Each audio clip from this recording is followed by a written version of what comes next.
The sound came first, the sharp crack of glass, then the low thud of something heavy hitting the floor. My son's voice followed low and trembling with rage. "You think you can take what's mine, Mom." The next moment, my world tilted. My back hit the wall, my breath crushed out of me before I could even cry out. Pain tore down my ribs like lightning through bone. My son, Ryan, stood over me, face twisted, eyes bright with the same fury I used to see in his father. His hand trembled, then clenched again. I barely recognized the man I had raised. When the second blow came, I felt the edge of the table split my temple. A hot flood of blood blurred my vision. The lamp beside us toppled, casting broken shadows that flickered across his face. "Ryan, stop!" I gasped, but my voice was barely a whisper. He loomed closer. "You made me do this. You always make me angry." I reached for my phone fingers, slipping on the tiles slick with red. He kicked it away. My head struck the corner of the cabinet and the world exploded into white. Somewhere far away, I heard the garage door open, the deep metallic groan of my husband Harold coming home. I thought for a moment it was over. He would see, he would help. But when the door swung open, he only stood there, expression blank, voice calm. "Ryan, get her to the car. We'll handle this." 10 minutes earlier, everything had still been quiet enough to pretend life was normal. I was washing the dishes, listening to the hum of the refrigerator when I saw the email on Ryan's tablet. It was from my bank confirming a transfer of $45,000, the exact amount in my retirement savings. My heart dropped. I stared at the screen until my hands went cold. "Ryan," I called, trying to keep my voice calm. "Why is my name on this?" He didn't even look guilty. He leaned against the counter, arms crossed, that smirk, the same one his father used to wear whenever I dared to question him. "Because I borrowed it. You don't even use it. You should be thanking me." My throat tightened. "That's my life savings, Ryan. You stole from me." He laughed. "You're overreacting. You've always been dramatic." His tone was soft, almost bored, but his eyes glittered with contempt. "If you weren't so paranoid, maybe people would trust you more." Gaslighting.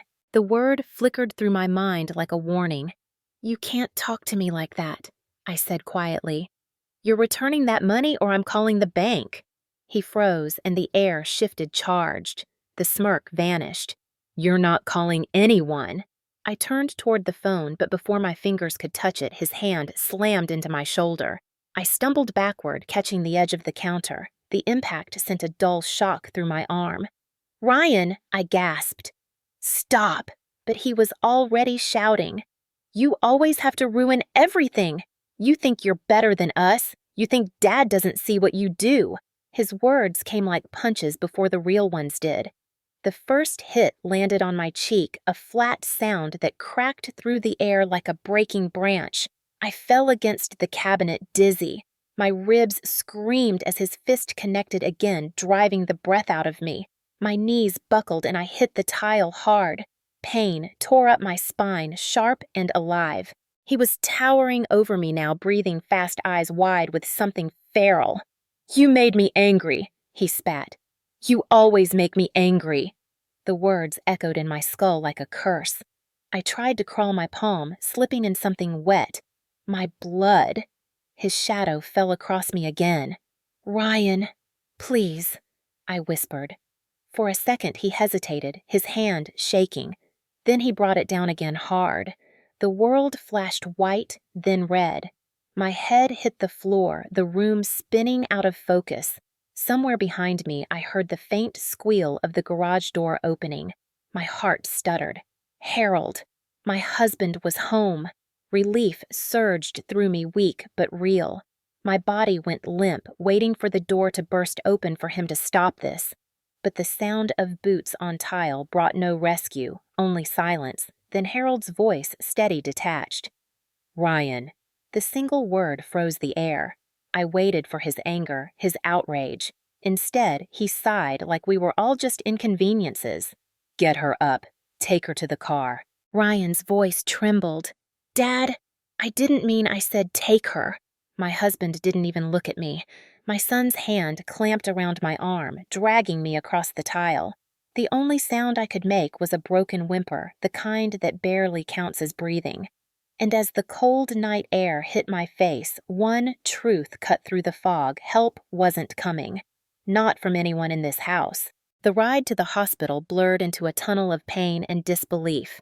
Ryan's knuckles were still trembling on the steering wheel streaked with my blood. The headlights cut through the darkness like knives. Every bump in the road sent shockwaves through my ribs.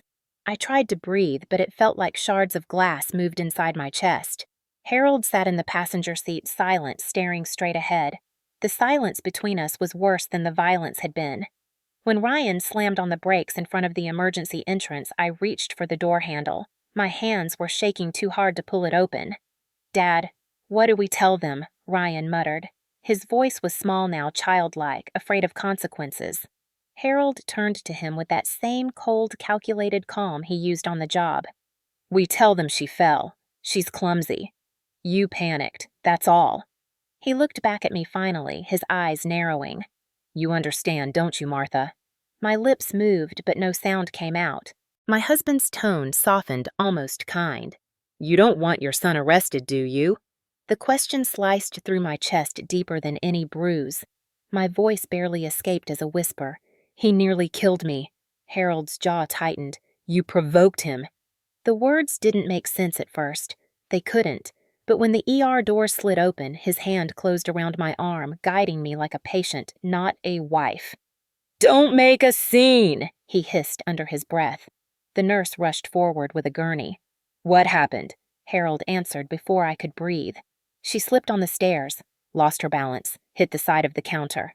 He delivered the lie with the ease of a man used to making people believe him. Ryan hovered behind, head down, playing the part of the guilty, worried son. I stared up at the bright lights as they wheeled me in. They blurred into halos, too white, too harsh. Every beep from the monitor reminded me how close I had come to dying and how close I still was to something worse disappearing. When the nurse asked again later, "Ma'am, did someone hurt you?" Harold was right there, hand resting lightly on my blanket, the perfect husband's gesture. "She's been stressed lately," he said smoothly. "It's been a hard year." His voice, the same one that had once comforted victims at crime scenes, now protected the man who broke me. I looked at Ryan sitting in the corner, scrolling his phone like none of this mattered. His face was blank, detached, maybe proud. When the nurse left, Harold leaned close enough for me to feel the warmth of his breath. "You'll keep quiet," he whispered. "For him. For me. For the family." The word family twisted in my gut like poison. I wanted to scream, but my lungs wouldn't obey. My husband adjusted my blanket, straightened up, and smiled for the cameras in the hallway. "Everything's fine," he said. And the world believed him. The room smelled like antiseptic and iron. My vision pulsed between light and shadow sound, stretching in strange, elastic waves. I heard the monitor beeping somewhere above me, steady at first, then faltering, skipping a beat like it was confused about whether I was still here. My chest felt too heavy to lift. When I tried to breathe, pain stabbed through my ribs and up into my skull. "Mrs. Reynolds, stay with us," a voice said. A nurse, a doctor, I couldn't tell. The words floated over me, soft but fading fast. I tried to open my mouth to say that my son did this, that my husband watched, that none of this was an accident, but my lips wouldn't move. Somewhere behind the curtain, I heard Harold talking to the doctor. His voice was steady, firm, the voice of authority. "She tripped on the stairs, hit the counter on her way down." "She'll be fine." The doctor asked something I couldn't hear, and Harold chuckled lightly, that practiced sound of reassurance. "My wife's always been a little fragile." My pulse spiked, then dropped. I wanted to scream, to tear through the fog and make them listen, but all that came out was a whisper of air. The monitor shrieked once, a sharp, piercing sound that made the nurse shout for help. My heartbeat stumbled, slowed, then stopped. The world went silent. For a moment, everything around me dissolved: the machines, the people, the pain. I was floating weightless outside of time. Images flickered through the dark: Ryan as a little boy holding up his first drawing, Harold smiling at me across a crowded dance floor. The house before it became a prison. They all looked like ghosts, now unreachable. Then came a cold pull, dragging me backward. A voice, female distant, said, "Come on, Martha, stay with me." Light flooded in again, blinding. Pain slammed back into my ribs like a wave crashing into shore. I gasped for air that felt too sharp to swallow. The monitor beeped again, erratic but alive. The doctor leaned over me, shouting something about stabilizing. Harold's shadow loomed just beyond the curtain, silent, waiting. I realized then that even death wasn't an escape. Not yet. I was still trapped in their story, and they still owned the truth. I woke to a hum of machines and a dull ache that pulsed behind my eyes. The ceiling lights glared down like interrogation lamps. A nurse in blue scrubs leaned over me, her voice soft. "Mrs. Reynolds, can you hear me?" I nodded weakly, each movement scraping through my chest like broken glass. "You're safe now," she said. Safe. The word tasted bitter, like something spoiled. My gaze drifted past her shoulder. Harold was sitting by the window, his uniform jacket folded neatly across his lap. Calm, composed, rehearsed. When he noticed me watching, he smiled a small, controlled expression that didn't reach his eyes. "You gave us a scare," he said, "but you're okay now." His tone was so smooth, so familiar, I almost believed it for half a second. Then I remembered the weight of Ryan's fist, the thud of my skull against the counter, and the way Harold had watched without lifting a finger. The nurse adjusted the IV. "Your ribs are bruised, maybe cracked. A concussion but no internal bleeding. You'll need rest." She hesitated. "If you remember how you fell, we'll need to document it for the report." I opened my mouth, but Harold spoke before I could. "She slipped on the stairs," he said with practiced precision. "We've had that issue before. I told her to get the railing fixed." The nurse frowned slightly. "I'd still like to hear it from her."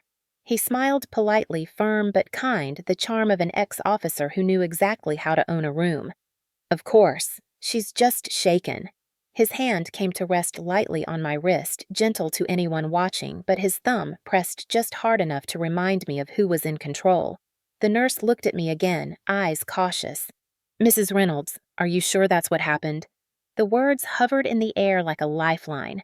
My heart raced so fast the monitor betrayed me, beeping wildly. Harold's grip tightened under the blanket. "Tell her, Martha," he said quietly. "It was an accident." I swallowed the movement burning my throat. "Yes," I whispered. "An accident." The nurse hesitated, then nodded, though the disappointment in her face was clear. She made a note on her clipboard and left. The second the door clicked shut, Harold's expression dropped the pretense. His eyes hardened cold and flat. "You listen to me," he said, voice low and razor sharp. "You do not talk to anyone about what happened. You will destroy this family. You'll destroy Ryan's life. You'll destroy me. Is that what you want?" His words cut deeper than the pain in my ribs. I turned my head toward the window, blinking through tears I wouldn't let fall. Outside, the night was fading into gray. Lydia, my neighbor, stood in the parking lot below, looking up at my room. She couldn't see me through the glare, but her presence sparked something faint inside me, a flicker of awareness that maybe, just maybe, someone saw the cracks I was trying to hide. Harold followed my gaze. "Stay away from her," he said sharply. "She gossips. She doesn't need to know our business." He stood, straightening his jacket, restoring that polished mask he wore so well. "I'll tell Ryan you're fine," he said. "Don't make him feel guilty. You know how sensitive he is." The door shut behind him, and the silence that followed felt heavier than any blow. The monitor's rhythm steadied again, but my pulse refused to calm. I stared at the ceiling, listening to the hum of the fluorescent light and the distant shuffle of nurses in the hallway. Safe. The nurse had said it like a promise, but I understood the truth now. Safety wasn't a place or a person, it was a lie told to keep you quiet. And in this family silence was the only thing that kept you alive. Long before the shouting, before the bruises, before fear became the rhythm of my days, there was laughter in our house. I can still see it sometimes when I close my eyes, the kitchen bathed in morning light, the sound of Fleetwood Mac on the radio, Harold humming under his breath as he flipped pancakes. Ryan, only 6, then sat on the counter swinging his legs, his face sticky with syrup. Back then, Harold would wink at me across the table and say, "You're my whole world, Martha." And I believed him. I believed the kind man who brought me wildflowers from the gas station and told me he'd never let anyone hurt me. I didn't realize he'd someday be the one holding the knife, not the kind that cuts skin, but the kind that carves pieces off your soul, one quiet word at a time. The first shift came after Ryan was born. Harold changed jobs, moved from patrol work into the sheriff's office, and with it came power. People looked at him differently. They listened. They respected him. And he liked that. He began carrying that authority home, slipping it into every conversation like a badge he never took off. If I disagreed with him even about something small, what school Ryan should go to, how much to spend on groceries, his voice would tighten quiet, dangerous. "You need to trust me," he'd say. "You don't understand how the world works." I learned that arguing only made it worse. The next day, he'd bring flowers again, apologize with that practiced softness that made me feel foolish for ever thinking I'd been wronged. That's how control works. It sneaks in, disguised as care. As Ryan grew older, Harold shaped him in his image. I watched it happen piece by piece. "Men don't cry," Harold told him when he was 7. "Real men make decisions." Ryan started mimicking the way his father spoke firm, dismissive, certain. When he was 12, he told me to stop nagging.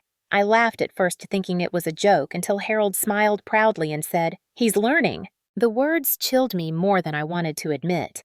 One night when Ryan was 16, I forgot to wash his uniform for baseball practice. I'd been working late at the nursing home and came home exhausted. When Harold saw him sitting at the table fuming, he asked what was wrong.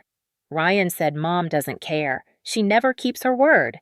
I started to explain, but Harold cut me off. "He's right. You always have excuses." His voice was calm, too calm. He walked up to me, looked me dead in the eye, and slapped me. Not hard enough to leave a mark, but hard enough to make the world tilt. Ryan froze. I thought he'd be horrified, but instead, his expression changed, shock melting into something like fascination. Harold turned to him and said, "Sometimes people need to be reminded who's in charge." That was the first time my son saw violence used as authority. The first time he saw me fall silent and learned that silence equaled survival. After that, the house changed. Harold's laughter vanished. He drank more, shouted more, but always in controlled doses, like he was rationing his anger for maximum effect. He'd stand in the doorway watching me cook and say things like, "You're lucky to have us," or "Other women would kill for a husband like me." It sounded like affection to outsiders, but to me it felt like a threat wrapped in praise. When I got a promotion, he made me quit. "You don't need to work," he said. "It's time to be home for your family." What he meant was, stay small, stay quiet, stay mine. Ryan watched it all. He learned when to raise his voice, when to withdraw affection to make me desperate for his approval. When he was 20, he shoved me during an argument over money. It wasn't the first time, but it was the first time Harold saw and said nothing. He didn't even flinch. I remember standing there shaking and whispering, "You saw that, didn't you?" Harold took a sip of his beer eyes on the TV. "Don't provoke him," he said. "You know how he gets." That night, lying in bed beside him, I stared at the ceiling and realized something I couldn't bear to say out loud. The man who promised to protect me had raised the monster who would destroy me. But Harold didn't create Ryan out of love. He built him as an extension of himself, a mirror that reflected back all his power, none of his guilt. The next morning, Harold acted as if nothing had happened. He made coffee, kissed me on the cheek, and told me to let it go. Ryan mumbled an apology, but his smirk returned as soon as his father left the room. That was the day I began to write everything down. The bruises, the words, the dates. I didn't know why yet. Maybe I just needed proof that I wasn't crazy. Maybe I needed to believe that someday someone would read it and understand how monsters are made, quietly, patiently, right inside their own homes. The house felt smaller after the hospital. Every sound, every creak of the floorboard made me flinch. Harold said it was just my nerves, that I should be grateful they brought me home instead of making a scene. He told the neighbors I'd fallen while decorating for autumn. Lydia came by with soup, but Harold stood at the door and thanked her politely without letting her step inside. "She's resting," he said. "Doctor's orders." He closed the door before she could reply. From the window, I watched her hesitate on the porch, holding the container of soup like she knew something wasn't right. When Harold turned his back, I pressed my fingers to the glass, wanting to tap, to beg her not to leave. But fear silenced me again. My days blurred into a careful routine of obedience. Harold controlled my pills, my meals, even my phone. You don't need to talk to people, he'd say.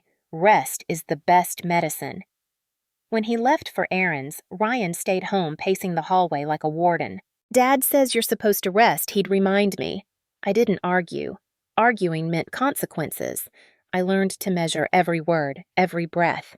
The first time Ryan apologized, I almost believed him. He came into my room carrying a mug of tea, eyes downcast. I didn't mean to hurt you, he said. I was just angry. His voice trembled like the little boy I once rocked to sleep. I wanted to reach out to forgive, but then he looked up and the softness vanished. But you make me angry, Mom. You always push. He set the mug down hard enough for the tea to slosh over the rim. You should know when to stop. The message was clear. Forgiveness was another form of submission. At night, I lay awake staring at the ceiling fan, turning slow circles, whispering to myself like a prayer. Stay quiet. Stay small. Stay alive.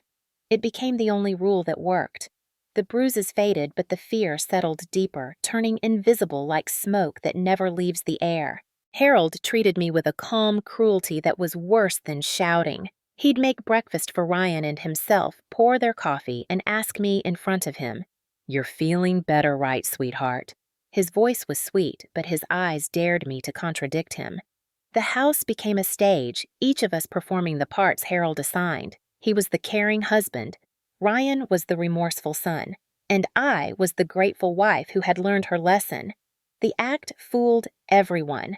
The pastor visited once, and Harold told him we'd had a rough patch. The pastor smiled, patted his shoulder, and said, "That's marriage." When he left, Harold closed the door, turned to me, and said, "See, no one believes victims. They believe the man who looks calm. He wasn't wrong." My only refuge was the few minutes each morning when they both left the house. Harold drove Ryan to the hardware store where he'd started working part-time, and I had 20 minutes before the sound of the garage door echoed again. 20 minutes of silence that wasn't dangerous. I used it to write. I kept a small notebook hidden inside an old cookbook, dates, bruises, words. I recorded every time Harold lied for Ryan, every time Ryan called me crazy. It wasn't bravery, it was survival. Proof in case someday I couldn't speak for myself. One afternoon, while dusting, I found my phone wedged behind the dresser where Harold had dropped it weeks earlier. The screen was cracked, but it still worked. My hands trembled as I turned it on, praying for some small mercy of connection. There were 13 missed calls from Lydia and a text from an unknown number. "If you need help, knock 3 times at night. I'll be watching." My throat tightened. The message had to be from her. For the first time in months, I felt something other than fear. Hope, fragile and trembling. I hid the phone again, careful not to charge it too often. Harold would notice a full battery. Ryan would ask questions. That night, as I lay in the dark, listening to their voices downstairs, low, calm, ordinary, I realized that my silence had kept me alive, but it had also kept them powerful. Harold once said, "You wouldn't survive without me." Maybe he was right then. But as I stared at the glow of the phone under my pillow, I decided something I hadn't dared before. I would survive in spite of him. Silence had been my cage. Now it would become my camouflage. The following morning, I woke to a dull knock at the back door. It was rhythmic, 3 soft taps, then silence. I froze, clutching the bedsheet. Harold was shaving upstairs, Ryan still asleep. I crept toward the sound and peered through the window. There was no one, only the wind brushing the maple leaves across the porch. Then, on the welcome mat, I saw a folded note. My hands trembled as I opened the door, heart pounding so loud I thought it would give me away. Inside the envelope in Lydia's neat cursive were only a few words. "If you need help, knock 3 times at night. I'll be watching." I pressed the paper to my chest and bit down on a sob. Lydia knew. She'd seen enough to know I wasn't just clumsy. She must have heard something, the shouting, the thuds, the silence after. For the first time in weeks, a sliver of hope cut through the fog. I wasn't completely alone. That afternoon, while dusting the living room, I turned on the television to drown out Ryan's music upstairs. A news anchor's voice caught my attention. Ohio enacts new domestic violence law. Hidden recordings can now be admitted as evidence in court. I froze, my mind spinning. Evidence. The word pulsed like a heartbeat. For years, I'd thought of justice as something unreachable reserved for other women, women with witnesses, women who weren't married to a former officer everyone in town respected. But now, maybe there was a way. That night, when Harold finally slept, I crept into the laundry room and rummaged through the shelf where he kept his old police gear. In a cracked box of tools, I found an old pen camera, one he'd once used to document field interviews. It still worked. My hands shook as I tested the tiny red light, careful to cover it with my thumb. Over the next few days, I learned to move differently, to speak carefully, to smile when Harold expected it. I hid the pen in a vase on the mantel near where he liked to sit and lecture Ryan about discipline and family honor. Every word of his would be recorded. At night, when the walls felt too close, I thought about Lydia's note. I pictured her across the street, light on in her window, waiting for the signal I hadn't yet given. She was my proof that good still existed, even in a world where my own family had turned monstrous. For the first time, I whispered the words I hadn't dared to say aloud. I'm going to end this. It wasn't bravery yet. It was survival, finally learning how to speak. Days blurred together, but I wasn't the same woman moving through them anymore. I smiled when Harold came home. I listened when Ryan talked, but behind the calm, I was awake for the first time in years. Every word they spoke, every lie they told, I recorded. The pen camera caught everything, their taunts, their threats, the way Harold said family like it was a weapon. When I played the first recording back in secret, hearing my husband's voice echo through the small speaker, I almost vomited. "You keep your mouth shut, Martha," he said. "You know what happens when you don't." I began hiding the pen in new places each day, inside a bouquet behind the living room clock, in the cuff of my sweater. Each recording became another piece of armor, invisible but real. Sometimes while cleaning, I'd imagine a courtroom, a judge listening to Harold's calm threats and Ryan's cruelty. I imagined someone believing me.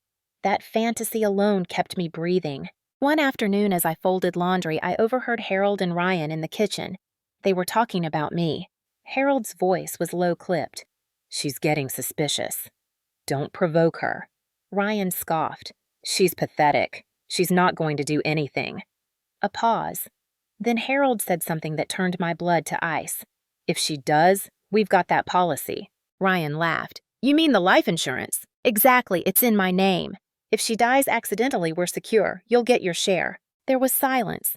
Then Ryan's voice, hesitant but intrigued. "You'd actually—" Harold cut him off. "Don't ask questions you don't want answers to." My body went cold. My husband wasn't just covering for Ryan anymore. He was preparing for the possibility of my death. I pressed a hand to my mouth to keep from gasping. My heart raced so hard I thought it would betray me. When their footsteps approached, I shoved the small recorder deeper into the laundry pile and forced myself to keep folding, pretending not to hear. That night, I transferred the audio onto a USB drive I'd found in Harold's old briefcase. I labeled it grocery receipts and hid it inside the lining of an old coat in the back of my closet. I knew then that this wasn't about surviving one more day. It was about collecting enough truth to survive for good. The next morning, Lydia left another note tucked behind my fence post. "Police can't act without proof, but I can help you send it when you're ready." She'd signed it with a single word: soon. The universe has a way of timing things when it senses you're ready to move. 2 days later, Harold announced that Detective Karen Holt, his old colleague, was stopping by for a visit. My stomach twisted. If he suspected anything, this was how he'd find out. But when Karen arrived, her handshake lingered just a little too long. Her eyes flicked to my bruised wrist, then to Harold. She smiled politely but didn't look away. For a second, I saw something in her gaze, awareness. Maybe even strategy. That night, I risked everything. When Harold went to bed, I sent an email from my hidden phone to Lydia. "I have recordings. If I disappear, they did it." I attached one file, the conversation about the life insurance policy.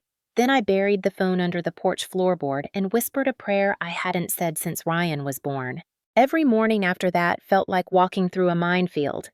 Harold's eyes lingered too long. Ryan's tone sharpened. I could feel the shift in the air, the sense that they knew something had changed. But I didn't care anymore. Fear was still there. Yes, but something stronger had taken root underneath it. Resolve. I had spent years being silent to survive. Now I would use that silence to destroy them. It happened on a Wednesday evening, the kind of ordinary night evil likes to hide inside. Harold was sitting in his recliner sipping whiskey, the television flashing blue light across his face. Ryan was in the kitchen, pacing with his phone, muttering something about a job offer. I was folding laundry in the living room, pretending not to exist, when I saw Harold's expression shift. His eyes narrowed. He'd spotted something. "What's this?" he said, holding up the small black pen I'd left on the coffee table by mistake. My heart stopped. "It's just an old pen," I said quickly, too quickly. He stood up. The air thickened. "No, Martha, it's not." Ryan walked in confused, then curious. "What's wrong?" Harold turned the pen over in his hand, found the tiny lens, and pressed the button. The red light blinked once. His face went white, then red, then dark. "You've been recording us," he said quietly. "The kind of quiet that means a storm is coming." "Harold," I began, but his hand shot out, gripping my arm so hard I felt the bones grind. "How long?" His breath hit my face, sharp with whiskey. "How long, Martha?" Ryan's jaw tightened. "What's she talking about?" Harold didn't answer. He yanked the USB drive from the drawer, the one I thought I'd hidden too well, and held it up like a verdict. "You think you're clever? You think anyone will believe you over me? I am the law in this town." He threw the pen at the wall. It shattered, scattering plastic shards like teeth across the floor. I stumbled backward, clutching my ribs, breathless. "You can't cover this up anymore. It's over." Ryan's voice rose. "What's she saying?" Harold turned to him, eyes blazing. "Your mother's been spying on us, trying to ruin everything we've built." Ryan's face twisted with disbelief that curdled into fury. "You little liar!" He lunged before Harold could stop him. His hand wrapped around my hair, jerking me forward, his other fist slamming into my shoulder. I cried out, the sound strangled, ripped from somewhere deep inside. "Ryan, stop!" Harold barked, but not to protect me, to keep control. "Not now. You'll kill her." I collapsed onto the tile, vision spinning, the sound of shattering glass footsteps, shouts they all blurred into a single pulse of terror. My ribs screamed with every breath. Ryan kicked the broken pen pieces aside. "She deserves it. She's trying to send us to jail." Harold grabbed him by the collar, shaking him hard. "You idiot, the camera was transmitting." "What?" "The light. Damn it, the light was on." Outside across the street, Lydia's porch light blinked 3 times, then again. And that's when I realized she had seen. She'd been watching the whole time. Harold's face drained of color. "She's calling someone!" He lunged for the window. "We're not going down for this!" But the sound came first. Sirens faint at first, then closer, closer. Ryan froze. Harold turned on me, voice shaking. "What did you do?" I coughed, blood flecking my lips. "You taught me too well," I whispered. "You told me to always be prepared." Red and blue lights flashed through the curtains. Tires screeched on the pavement. A voice outside shouted, "Police! Step away from her." Harold backed up, hands trembling. No, this isn't happening." Ryan's eyes darted from the door to me. "Dad, what do we do?" Before Harold could answer, the front door burst open. The world filled with light and noise and order. Detective Karen Holt stood in the doorway, her gun drawn. "Put your hands where I can see them." For a moment, no one moved. Then Ryan shoved Harold toward her and ran. He made it 3 steps before another officer tackled him to the ground. Harold turned back to me, face breaking open with rage. "You ruined us!" he shouted. "You'll pay for this!" But Karen was faster. She twisted his arm behind his back, slammed the cuffs shut with a click that sounded like justice snapping into place. "You're done, Harold." As they dragged them both out the house, filled with the sound of shouting radios and footsteps, Lydia stood at the doorway, tears streaming down her face.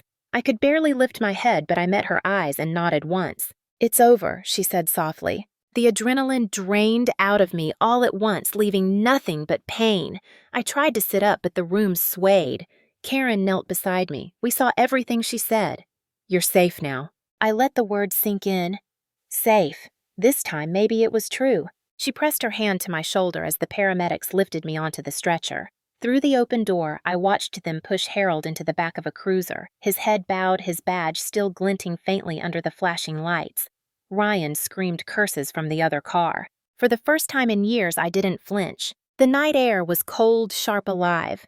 I inhaled every breath, jagged but real.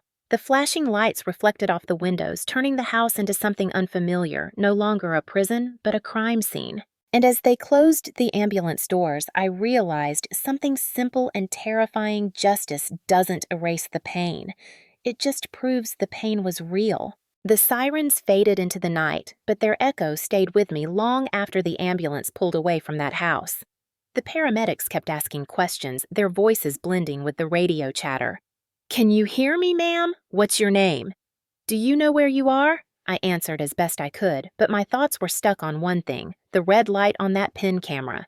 It had been streaming live, Lydia said later, straight to her computer, straight to the detective's inbox, straight into the world that had refused to believe women like me for far too long. The hospital smelled the same as it had weeks before, but this time the silence wasn't suffocating, it was waiting. Detective Karen Holt appeared by my bedside that morning. She didn't come with small talk. She came with proof.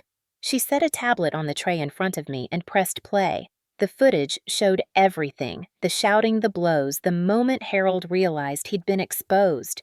My stomach turned, but I forced myself to watch. When it ended, Karen looked at me steadily. "You're not crazy," she said. "You were never crazy." Those words cracked something open in me. For years, Harold's voice had lived inside my head, reshaping the truth until I doubted my own memories. Now I heard a different voice, a woman's voice, steady, real, restoring what had been stolen. Over the next days, the story spread faster than I could process. Former police sergeant arrested for domestic assault. The headlines were everywhere: local news, social media, morning shows. The footage had gone viral. People were outraged not just by what he'd done, but by who he was. A man who'd sworn to protect others had used that power to destroy his own home. I watched the coverage on a small hospital TV, my face pale on the screen. They called me brave. I didn't feel brave. I felt hollow, scraped out like courage had been something I'd built by accident just to survive. Ryan was charged with aggravated assault and theft. Harold faced multiple counts: domestic battery, coercion, obstruction of justice, and insurance fraud. His lawyer tried to spin it, saying it was all family misunderstanding. The judge wasn't buying it. The recordings were too clear, too damning. When the day of the sentencing came, the courthouse was packed. Lydia came with me, her hand wrapped around mine. I wore the same navy dress I'd worn to church years ago, the one Harold once said made me look too proud. This time, I wore it like armor. When Harold entered in cuffs, I didn't look away. His hair had gone grayer, his face thinner, but his eyes still searched for control. Ryan followed behind, his arrogance gone, replaced by something small and lost. For a moment, I almost pitied him until I remembered the sound of my ribs cracking under his fist. The prosecutor spoke first, outlining every lie, every manipulation, every bruise cataloged in photographs and audio files. Then it was my turn. My legs shook as I walked to the stand, but my voice didn't. "My husband used to tell me I was nothing without him," I said. "He was wrong. I am more without him than I ever was beside him." I looked at Ryan then, and to my son, "I hope someday you understand that loving someone doesn't mean owning them." The courtroom was silent. Even the reporters stopped typing. When the verdict came, it felt like air returning to lungs that had forgotten how to breathe. Harold got 15 years. Ryan got 10. The judge called their actions a betrayal of blood. Lydia squeezed my hand until tears blurred everything. Outside the courthouse, cameras flashed. Microphones pushed forward. "Mrs. Reynolds, what do you want people to know?" someone shouted. I hesitated. Then I said, "That silence doesn't protect you, it protects them. Speak, even if your voice shakes." The quote ran on every headline that night. I didn't care about the fame. What mattered was the message reached someone who needed it. Back in the hospital later, Detective Holt visited one last time. "We couldn't have done it without you," she said. I smiled faintly. "You could have, but you wouldn't have known where to look." She laughed softly. "You ever think about joining a support group? There are women who could use someone like you." I didn't answer then. I just looked out the window at the pale morning light. The world felt different, not healed, but honest. The monsters were gone, and for the first time in decades, I could breathe without permission. When I left the hospital a week later, I didn't look back. My old house was taped off the for sale sign already sinking into the lawn. The wind carried the faint sound of sirens from somewhere far away. I smiled to myself, whispered, "Let someone else call them now." Justice had arrived not as revenge, but as truth finally spoken out loud. A year later, I wake every morning to the sound of birds instead of shouting. My house is smaller now, tucked at the edge of town, near a lake where the fog rolls in soft and low.